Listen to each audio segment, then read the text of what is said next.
나오신 우리 성도님들, 그리고 온라인으로 함께 예배하는 우리 모든 성도님들 주 안에서 사랑하고 축복합니다. 오늘날 우리는 참 불안한 시대를 살아가고 있는 것 같습니다. 가뜩이나 불안한 시대인데 또 코로나19로 인해서 우리는 더욱더 불안한 시대를 살고 있습니다. 어제 이 다시 사회적 거리두기 4단계가 2주 연장되었습니다. 뭐 모두가 예상하지 못한 바는 아닙니다. 예, 확진자 수가 줄어들지 않기 때문에 다시 2주가 연장됩니다. 그뿐만 아니라 추석까지 9월 중순까지 계속 연장될 전망을 하고 있습니다. 계속해서 이 수그러들지 않기 때문에 사회적 거리두기 4단계가 계속될 전망입니다.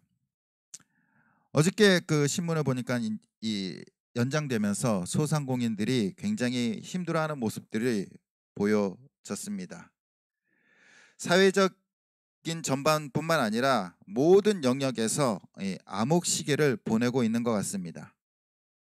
모두가 다 힘들어하는 것 같죠. 그런데 또 이틀 전에 뉴스를 보니까 이 코로나 시대 때 빈익빈 부익부 현상이 더 크게 벌어졌다라는 뉴스를 보게 됐어요. 그거 뭡니까? 모두가 힘들진 않다라는 거예요. 또 부자들은 더 부자가 되고요, 가난한 사람들은 더 가난하게 되었다라고 말하고 있습니다.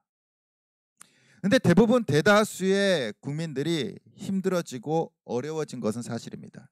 그리고 부익부가 된 사람들은 아마 극소수일 겁니다. 하지만 그 격차가 더 많이 벌어지게 되었습니다. 우리는 이 코로나19라는 긴 터널이 언젠가는 끝날 것임을 알고 있습니다. 평생 가진 않겠죠. 뭐 올해 안에 끝날 수도 있고 또 내년 상반기에 끝날 수도 있고 언젠가는 끝날 거예요. 그러나 우리의 바람은 뭡니까? 빨리 끝냈으면 좋은 거죠. 빨리 이 긴 터널이 끝나고 자유로운 시대가 오기를 바라는 것이 우리 모든 국민들의 바람일 것입니다. 예수님 당시에도 유대인들은 우리보다 더 긴 이 암흑 시대를 보내고 있었습니다. 500년 가까이 지배를 받고 있었던 겁니다. 다른 나라들로부터, 로마로부터 오랜 시간 동안 식민 지배를 받았을 뿐만 아니라 말라기 선지자 이후에 하나님께서 선지자를 보내지 않으셨어요. 약 500년 동안. 그러니까 정치적으로 암흑기인 동시에 이 영적으로도 암흑기를 보내고 있는 겁니다. 유대인들은 이 암흑 시대에서 바라는 것이 무엇이었을까요? 빨리 끝났으면 좋겠다. 이 암흑 시대가 빨리 끝났으면 좋겠다. 이 기나긴 식민 지배에서 벗어났으면 좋겠다라는 겁니다. 유대인들의 소망은 나라가 다시 해방되기를 바라는 것뿐입니다. 그러기 위해서는 하나님의 사람 메시아가 와서 어서 빨리 우리를, 유대인들을 이 로마에서 해방시켜 주기를 바랬습니다. 그래서 유대인들은 하나님이 예언하신 선지자를 기다리고 있었어요. 하나님의 사람을 기다렸습니다. 특히 신명기에는 하나님께서 모세와 같은 선지자를 일으키실 것을 말씀하셨습니다. 신명기 18장 15절과 18절을 우리 함께 보도록 하겠습니다. 시작. 내 하나님 여호와께서 너희 가운데 내 형제 중에서 너를 위하여 나와 같은 선지자 하나를 일으키시리니 너희는 그의 말을 들을지어다. 18절도 읽겠습니다. 내가 그들의 형제 중에서 너와 같은 선지자 하나를 그들을 위하여 일으키고 내 말을 그 입에 두리니 내가 그에게 명령하는 것을 그가 무리에게 다 말하리라. 아멘. 바로 유대인들이 기다렸던 선지자는 이 모세와 같은 선지자였어요. 왜 그랬을까요? 다른 선지자들도 많았을 텐데 이사야 선지자나 또한 예레미야 선지자, 엘리야, 엘리사 수많은 선지자도 있었는데 모세와 같은 선지자를 기다렸어요. 우리가 모세가 무슨 일을 했는지를 보면 이해가 갈 겁니다. 모세는 하나님으로부터 명령을 받고 400년 동안 종살이하던 이스라엘 백성들을 애굽에서 탈출시키죠. 해방시킵니다. 그렇기 때문에 유대인들이 기다렸던 선지자는 모세와 같은 선지자예요. 이 기나긴 이 식민 지배에서 우리를 구원할 선지자, 구원할 사람, 그러니까 모세와 같은 선지자를 그들은 기다렸습니다. 출애굽이 아니라 출로마를 기대했다라는 겁니다. 그래서 그들은 모세가 말한 그 선지자에 관심을 가졌습니다. 그 선지자. 그래서 세례 요한이 처음 사역을 시작하고 세례를 베푸면서 회개를 선포할 때 사람들이 와서 이 세례 요한에게 이렇게 물어봅니다. 요한복음 1장 21절에 보면은 이렇게 말하는데, 또 묻되 그러면 누구냐? 네가 엘리야냐? 이르되 나는 아니라. 또 묻되 네가 그 선지자냐? 대답하되 아니라. 어떠한 선지자? 그 선지자. 모세와 같은 그 선지자가 너냐라고 물어보는 거예요. 또한 25절에 보면 또 물어 이르되 내가 만일 그리스도도 아니요 엘리야도 아니요 그 선지자도 아닐진데 어찌하여 세례를 베푸느냐? 네가 그 선지자, 우리가 기다리고 하나님께서 약속하신 그 선지자가 아닌데 왜 세례를 베푸느냐라는 겁니다. 유대인들 마음속에는 그 선지자가 꽂혀 있는 거예요. 그분만이 오기를만을 기다리고 있는 겁니다. 세례 요한에게 네가 그 선지자냐? 모세가 말한 그 선지자냐? 우리를 해방시킬 그 선지자냐? 아니라는 겁니다. 아니라는 거예요. 그런데 사람들의 마음은 어땠을까요? 세례 요한이 나는 그 선지자가 아니라고 말하지만 유대인들의 마음은 그 선지자이길 바랬어요. 바랬어요. 그런데 세례 요한이 어떻게 됩니까? 헤롯 왕에게 허무하게 죽임을 당해요. 아무 힘도 써보지도 못하고 헤롯에 의해서 죽임을 당하자 유대인들이 낙심합니다. 그들이 생각하기에는 세례 요한이 하나님께서 말씀하신 모세가 말한 그 선지자에 매우 가까웠거든요. 낙심해 있는 유대인들에게 또 다른 희망이 생겼어요. 누굴까요? 바로 예수님. 예수님의 등장이 그들에게 새로운 희망이 되었어요. 사복음서에 보면요, 오병이어의 기적이 모두가 다 등장합니다. 마태복음, 마가복음, 누가복음, 요한복음에 이 오병이어의 기록이 다 담겨져 있어요. 그런데 오병이어의 그 기적을 베푸시는 기록이 있기 전에 항상 뭐에 대한 기록이 있냐면요, 세례 요한의 죽음에 대한 기록이 있어요. 세례 요한의 죽음과 오병이어의 기적이 항상 붙어 다니고 있어요. 세례 요한의 죽음으로 인해서 낙심하고 좌절해 있는 유대인들에게 예수님께서 뭘 베푸신 겁니까? 오병이어의 기적을 베푸신 거예요. 예수님께서 보리떡 5개와 물고기 2마리로 장정만 5,000명을 먹이십니다. 이 표적을 본 유대인들은 어떠한 반응이 일어났습니까? 세례 요한이 그 선지자가 아니었어. 보니까 예수님이야. 예수. 그래서 요한복음 6장 14절 우리 같이 한번 읽어보겠습니다. 시작. 그 사람들이 예수께서 행하신 이 표적을 보고 말하되 이는 참으로 세상에 오실 그 선지자라 하더라. 아멘. 그 선지자의 관심이 누구에게로 옮겨갑니까? 세례 요한에서 예수님에게로 옮겨가요. 확신합니다. 참으로 세상에 오실 그 선지자라. 왜 그랬을까요? 왜 이렇게 유대인들이 예수님이 그 선지자라는 것으로 확신했을까요? 모세가 한 일이 뭡니까? 이스라엘 백성들을 애굽에서 출애굽시키죠. 탈출시킵니다. 그리고 광야에서 하나님을 통하여 하나님께서 주신 능력으로 이스라엘 백성들을 광야에서 40년 동안 먹여요. 배고프지 않게 먹입니다. 만나로 40년 동안 그들을 먹이는 일을 해요. 근데 예수님께서 오병이어의 기적을 통해서 어떻게 하십니까? 아무것도 없는 그 들판에서 그 5,000명이 넘는 약 2만 명에 가까운 사람들을 먹이세요. 유대인들은 누구를 떠올렸을까요? 모세예요, 모세. 그러니까 확신하는 겁니다. 모세와 같은 그 선지자가 예수님이다, 예수님. 드디어 왔다. 드디어 우리를 해방시키시고 우리를 구원할 그 메시아가 왔다라고 확신을 합니다. 그러면 그 다음 뭘 해야 됩니까? 왕으로 추대해야죠. 왕이 왔는데, 드디어 메시아가 오고 구원자가 왔는데 왕으로 등극을 시켜야죠. 헤로도 왕 필요 없어요. 부족함 없이 먹이자 그들은 예수님을 왕으로 세우려고 합니다. 하지만 예수님께서는요, 그들의 생각을 아시고 그곳을 피하십니다. 피하세요. 유대인들은 모세와 같이 로마에서 해방시켜줄 그 선지자로 예수님을 기대합니다. 그러나 예수님은 예언된 구원자는 맞지만 유대인들이 생각하는 그 로마에서 탈출시켜줄 선지자가 아니셨어요. 히브리서에 보면요, 모세와 예수님에 대해서 명확하게 말하고 있습니다. 유대인들이 생각하는 그 선지자는 누굽니까? 모세와 같은 선지자. 그런데 히브리서에는 모세와 예수님은 다르다라고 분명히 얘기해요. 히브리서 3장 5절에서 6절 말씀입니다. 우리 같이 한번 보도록 하겠습니다. 시작. 또한 모세는 장래에 말할 것을 증언하기 위하여 하나님의 온 집에서 종으로서 신실하였고, 그리스도는 하나님의 집을 맡은 아들로서 그와 같이 하셨으니 우리가 소망의 확신과 자랑을 끝까지 굳게 잡고 있으면 우리는 그의 집이라. 아멘.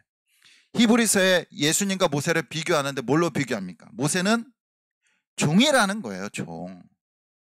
예수님은 주인이라는 겁니다. 종과 주인이 같을 수 있나요? 종은 시키는 대로 하는 거예요. 주인은 모든 주권을 갖고 있는 거예요. 모든 소유권과 모든 그 집에 대한 주권을 갖고 있는 겁니다. 그런데 유대인들은 누굴 기다린 거예요? 모세와 같은 종을 기다린 거예요. 종을. 근데 예수님은 종이십니까? 주인이라는 거예요. 주인. 모세를 보낸 주인이 직접 온 거예요. 그러나 유대인들은요, 모세와 같은 구원자를 찾고 있습니다. 모세는 구원자가 아니라 뭡니까? 종이에요. 종. 종이었어요. 유대인들뿐만 아니라 오늘날 많은 사람들은요, 자신의 삶의 구원자를 찾고 있습니다. 구원자가 때로는 사람일 수도 있어요. 때로는 물질일 수도 있습니다. 우리가 물질로 어려움을 겪고 있을 때는 뭐에 대해서 구원자가 나타나길 소망합니까? 물질에 대해서. 물질을 채워줄 수 있는. 경제적인 어려움이 있을 때 물질이 우리의 구원자일 수 있습니다. 때로는 땅이나 아파트나 또는 주식이나, 이것이 우리의 물질이 어려울 때 도움이 되는 구원자일 수 있어요. 또한 어떤 사람들은 너무나 힘드니까 복권을 사보기도 합니다. 주식을 사거나 어떻게든지 재테크해서 이 어려운 경제난을 돌파해 보려고 해요. 근데 물질이 어려울 때 물질이 구원자가 될 수 있을까요? 과연 구원자가 될 수 있습니까? 몸이 아프면은 좋은 의사가 나타나기를 바랍니다. 또한 내가 억울한 일이 생겼을 때 좋은 변호사가 우리의 구원자가 될 수 있습니다. 그러나 그들이 과연 구원자가 맞습니까? 과연 구원자가 맞습니까? 우리가 억울한 일 당했을 때 좋은 변호사, 몸이 아플 때 좋은 의사, 그들이 구원자입니까? 아니라는 거예요. 아니에요. 물질과 사람은 결코 우리를 구원할 수 없습니다. 그것들은 뭡니까? 우리가 살아가는데 잘 활용해서 쓰라고 주신 것들이에요. 잘 활용해서 쓰라고 주신 것들. 물질도, 의사도, 변호사도, 여러 가지 방법들, 사람들, 모든 것이 하나님께서 만드신 것이고, 그리고 우리에게 주신 거예요. 어떻게? 잘 쓰라고, 잘 쓰라고. 모세와 같이 종으로서, 우리가 다스리는 종으로서 주신 거예요. 그리고 우리는 그것을 잘 활용하면서 살아가면 되는 겁니다. 그리고 우리를 구원하시고 우리가 의지해야 할 분은 오직 하나님 한 분뿐이십니다. 근데 우리가 때로는 이 어리석음으로 인해서 종과 주인을 헷갈려해요. 마치 물질과 사람이 우리의 주인이 되어서 우리가 그것을 의지하고 그것을 붙들고 살아가고 있다는 겁니다. 그리고 오히려 하나님을 활용하려고 해요. 하나님, 물질을 주시면 내가 열심히 믿을게요. 하나님, 물질을 주시옵소서. 좋은 사람을 붙여주시옵소서. 어떤 게 주가 된 겁니까? 어떤 게 주인이 된 겁니까? 의지하고 있는 것이 하나님입니까? 아니면 하나님이 주신 종들입니까? 우리는 때로는 이렇게 어리석게 하나님께서 주신 종들을 의지하고 하나님을 활용하려고 해요. 유대인들도 그랬다는 겁니다. 구원자 되시는 예수 그리스도를 믿고 의지하는 것이 아니라 자신의 삶의 문제를 해결하기 위해서 그 메시아를 활용하려고 했던 거예요. 당신이 왕이 되어서 우리를 해방시켜 줘야 돼 라는 겁니다.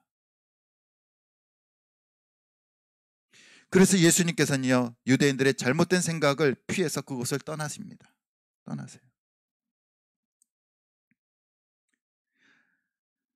밤이 깊어지자 제자들은요, 바닷가로 가서 배를 타고 바다 건너편 가버나움으로 향하게 됩니다. 그러나 그때 예수님께서는요, 그곳에 함께하지 않으세요.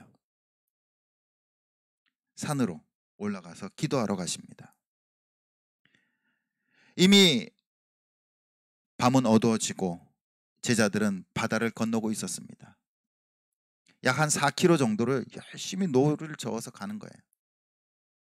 제자들 중에 어부가 있었기 때문에 밤에 배를 타고 가는 것이 어렵지는 않았을 거예요. 달빛을 빛으로 삼아서 아마 갔을 겁니다. 그런데 갑자기 큰 바람이 불고 물결이 사나워집니다. 우리가 갈릴리 바다를 잠깐 보시면요, 길이가 21km, 그 다음에 큰 폭이 12km예요. 그러니까 4km 정도를 배를 저어서 갔다는 것은 어느 정도 돌아올 수 없는 이 바다를 건너고 있는 거죠. 근데 이 갈릴리 바다의 특징을 보면요, 이게 뺑 둘러져 있습니다. 호수죠, 호수. 큰 호수예요. 아주 큰 호수. 그래서 사람들은 바다라고 불리고요. 또한 특별히 이 갈릴리 바다라고 불려지는 이유는 파도가 일어나요. 파도가. 호수는 파도가 일어나지 않지만 갈릴리 바다는 파도가 일어납니다. 그래서 사람들이 바다라고 불러요. 그 이유는 뭐냐면 이렇게 삥 둘러져서 산으로 둘러싸여져 있습니다. 다음 사진 보시면요, 주변이 저렇게 산으로 둘러싸여져 있고요. 그리고 움푹 파인 분지예요. 분지. 그러니까 옆에 다른 지역보다 약 한 200m 정도 아래에 들어가져 있습니다. 그래서 저녁이 되면요, 이 서쪽에서 불어오는 바람과 동쪽에 있는 광야 바람이 만나가지고 이 갈릴리 바다에서 풍랑이 일어난다고 해요. 풍랑이. 따뜻한 공기와 찬 공기가 만나는 거예요. 만나는 거. 그래서 갈릴리 바다에서 이 큰 풍랑이 일어난다라고도 합니다. 제자들이 한참을 노를 저어서 갈릴리 바다를 건너고 있을 때 풍랑이 일어납니다. 제어할 수가 없어요. 제어할 수가. 어부 출신들도 있었지만 컨트롤할 수 없습니다. 제자들이 풍랑을 컨트롤할 수 있을까요? 제어할 수 있을까요? 할 수 없어요. 근데 그 풍랑 가운데 막 사람같이 보이는 것이 막 오는 거예요. 얼마나 무서울까요? 깜깜한 밤, 한 새벽 3, 4시쯤. 그리고 풍랑이 일고, 그리고 저 멀리서는 달빛 아래에 사람의 그림자가 막 다가오는 겁니다. 얼마나 무서웠을까요?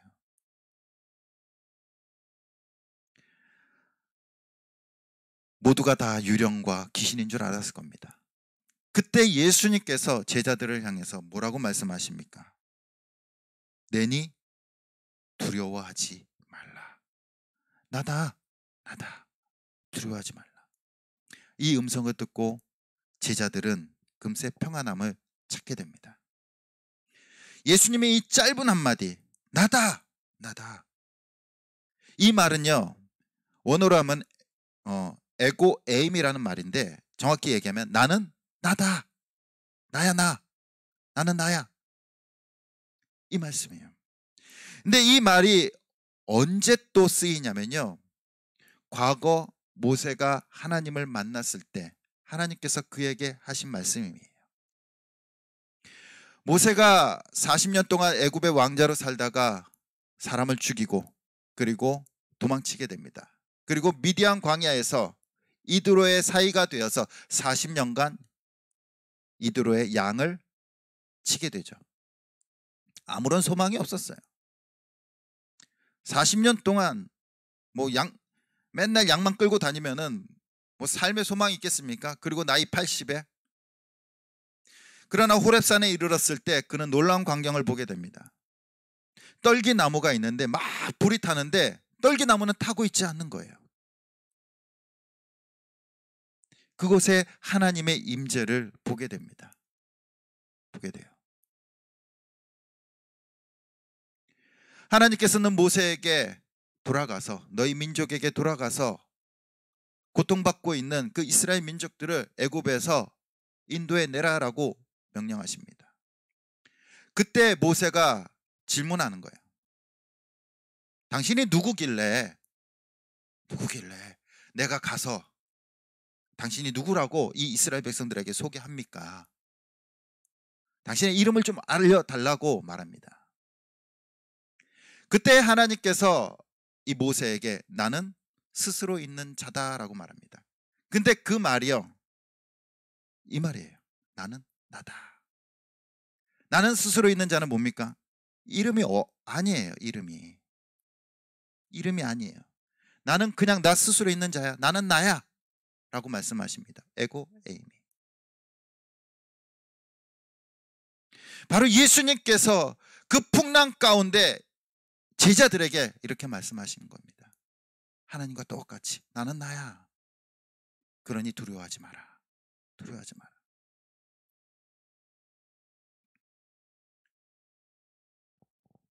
예수님께서 제자들을 향해서 과거 하나님이 나타나셔서 자신을 밝히신 그 말을 동일하게 하시고 계세요. 그 말은 뭡니까?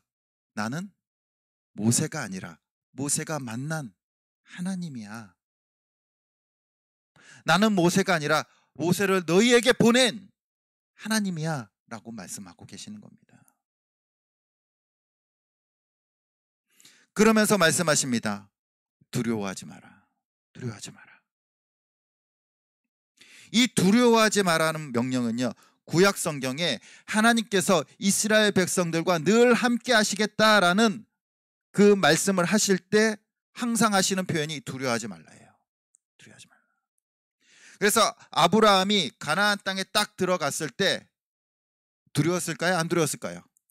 두려웠겠죠. 가보지 못한 땅이고 하나님의 약속만 믿고 딱 왔는데 자기를 보호해줄 사람도 없어요. 보호해줄 사람도 없고 자기 가족밖에 없는 겁니다. 다 이방 민족들이에요. 보호받지 못합니다.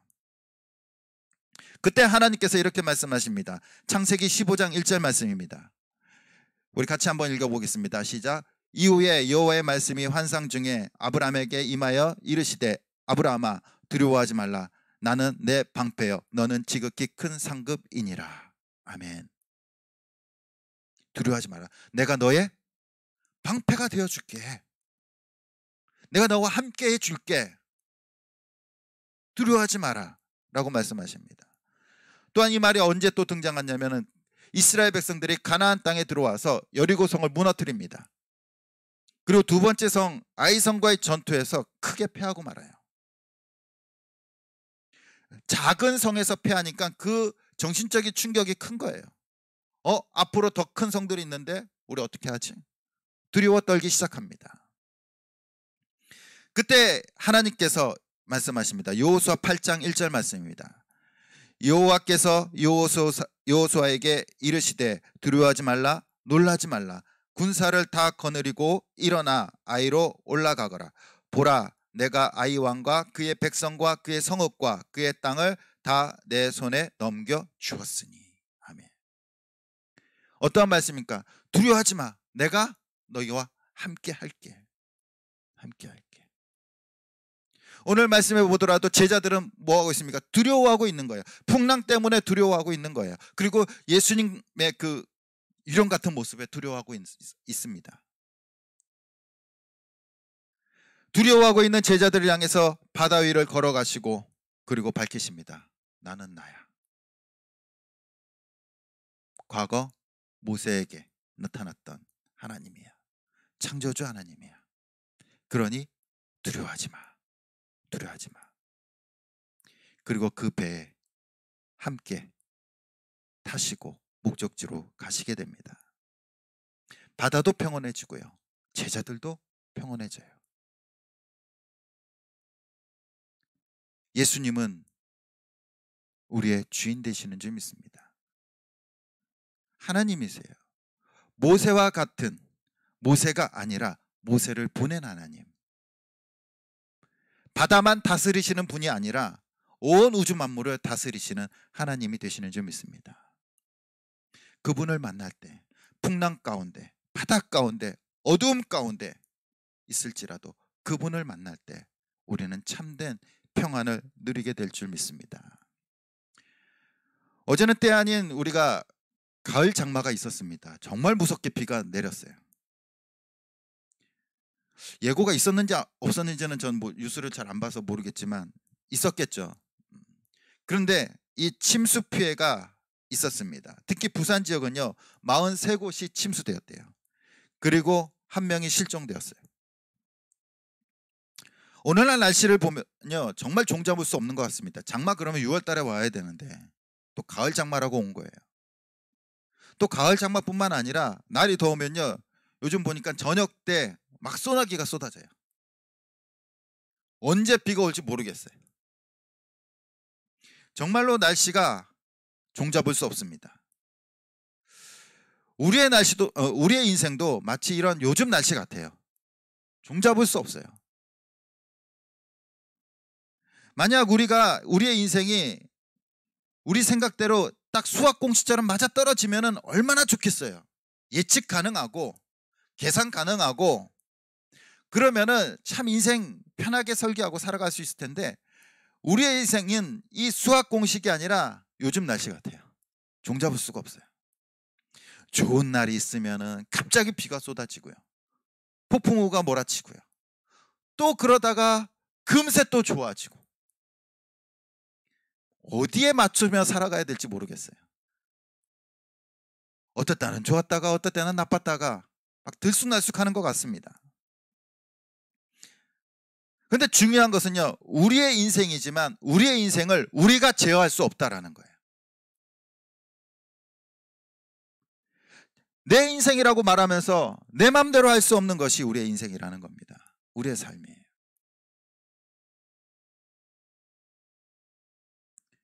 하지만 우리의 인생을 우리가 제어할 수 없지만 우리는 평안을 누릴 수는 있어요. 이 암울한 코로나 시대에도 우리는 평안을 누릴 수 있는 줄 믿습니다. 그 비결은 무엇입니까? 그 비결은 무엇입니까? 바로 예수 그리스도와 함께 살아가는 겁니다. 우리의 인생 내일 비가 올지 폭풍우가 쏟아질지 쨍쨍할지 몰라요. 아플지 건강할지 모릅니다. 그러나 어떤 환경 속에 어떠한 상황 속에 있을지라도 우리가 평안할 수 있는 비결은 있다라는 겁니다. 그것은 바로 하나님을 의지하는 겁니다. 예수 그리스도를 믿고 영접하는 거예요. 모시는 거예요. 풍랑 속에서 어두움 속에서 예수님께서 그 배에 승선하시자마자 바다가 잠잠해지고 그리고 평안을 누리게 된 줄 믿습니다. 우리는 우리의 인생의 배 위에 예수님을 모셔야 됩니다. 예수님은 떨기나무 가운데 나타나신 하나님이십니다. 그리고 물 위를 걸어가신 창조주 하나님 되십니다. 파도치는 인생의 예수님을 활용하고 이용하는 것이 아니라 우리는 파도치는 인생 가운데 예수님을 모시고 예수님과 함께 의지하면서 살아가야 될 줄 믿습니다. 오늘도 우리의 인생의 어두운 풍랑 속에서 두려워하고 있는 사람들, 두려워 떨고 있는 자들에게 하나님께서는 이렇게 말씀하십니다. 이사야서 41장 10절 말씀입니다. 우리 같이 한번 읽어보도록 하겠습니다. 시작. 두려워하지 말라. 내가 너와 함께 함이라. 놀라지 말라. 나는 내 하나님이 됨이라. 내가 너를 굳세게 하리라. 참으로 너를 도와주리라. 참으로 나의 의로운 오른손으로 너를 붙들리라. 아멘. 오늘날 우리는 암울한 시대를 살아가고 있습니다. 힘든 시대들을 살아가요. 대부분의 많은 국민들이, 그리고 많은 성도님들이. 하지만 우리는 그 가운데 예수님과 함께 평안을 누리게 될 줄 믿습니다. 우리 모든 성도님들이 세상의 종들을 믿고 의지하는 것이 아니라 정말로 우리의 주인 되시고 하나님 되시는 예수 그리스도만을 믿고 의지함으로 이 어려운 시대를 이겨나가고 평안 가운데 승리하는 우리 모든 성도님들 되시길 간절히 주님의 이름으로 축원드립니다.